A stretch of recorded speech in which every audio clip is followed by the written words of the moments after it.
Well, good morning, afternoon, or evening, depending on when you're watching this video. This is Charles Chat on Thursdays, and I just wanted to ask those of you who are inclined to pray to be praying for me next week if you think about it.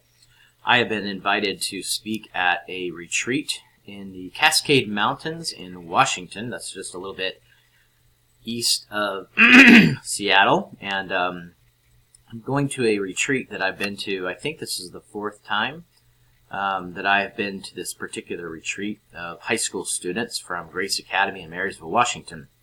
I'm really looking forward to the time. I've been asked to speak on the subject of spiritual apathy, and I'm going to spend a lot of our time speaking. I'll be speaking 4 times in 2 days.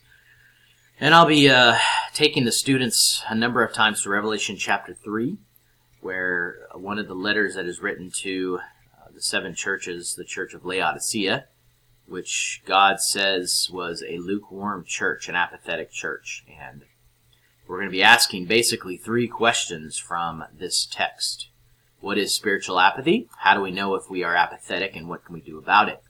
And I'm going to suggest to the students that both Christian and non-Christian can suffer from the sin of apathy. Christians can certainly be apathetic at times, and non-Christians, I think, that are not interested in the gospel at all, or maybe say they are, but they really have no proof of it, can also be apathetic. So we're gonna look at our hearts and do some examination about the apathy that can exist or does exist. And I'm just really praying that God would use His Word, His living and active Word, to speak to those hearts and to inform those consciences about where they are before Him. And I'm praying for fruit. I'm praying for salvations.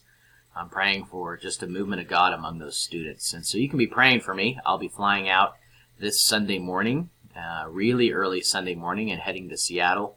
Spend a little bit in the afternoon doing some sightseeing in places I've been before, but I want to see again. And then I'll head up into the mountains Sunday night.